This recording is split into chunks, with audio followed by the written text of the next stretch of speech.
Good morning, I'm Duncan, you're watching Wake Up Well. It's Thursday the 16th of April, and we're currently in our series in Proverbs, and so we're in chapter 16 today, and I want to just take a look at one verse as a bit of a thought for the day. It's verse 26 in chapter 16. It says, "The appetite of labourers works for them, their hunger drives them on." I wonder what motivates you in life, what drives you, what keeps you going.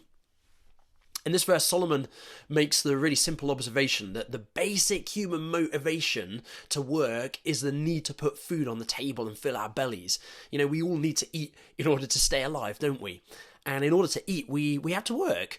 Food doesn't just appear by itself. Either we have to physically farm or we work a job that remunerates so we have money to go and purchase food. Either way, it's our hunger that drives us to work. It motivates us. My wife and I lived out in Mozambique on and off for about 3 years, and whilst we were there, we met some of the poorest people on the face of the planet. And we heard some atrocious stories. People who had no work, no prospect of producing food, so desperate and hungry to feed not only themselves but their starving families that they'd risk their lives by diving into crocodile-infested waters to get hold of the bulbs of water lilies. And if they were successful, they'd get a bulb, and in all honesty, the bulb would have virtually no nutritional value, but at least it was something to put in their stomachs. Worst case scenario, and I heard this happened at times, people would literally get mauled to death and shredded by crocodiles. Just hideous.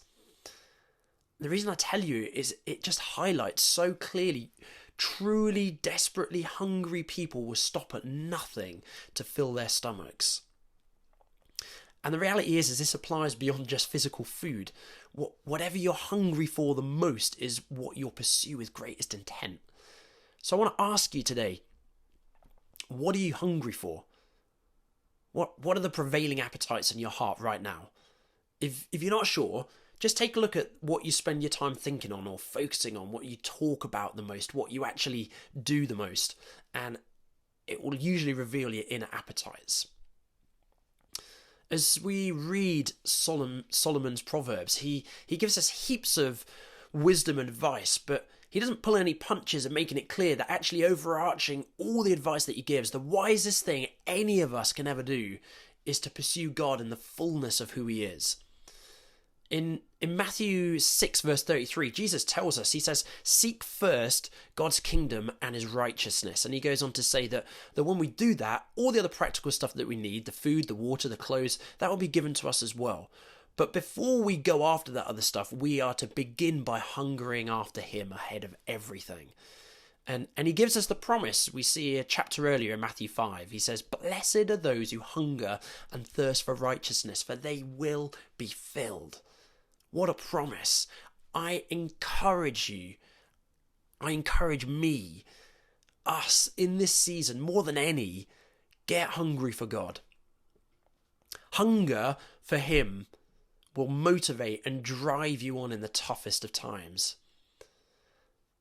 How practically can we feed our appetite for God? Get into the Bible, get into prayer, worship, fasting. Listen to stories, read stories of people who know him intimately. Hungry people spark hunger in others. And just find the face of Jesus by practically loving those around you. Guys, get hungry and let your appetite drive you on.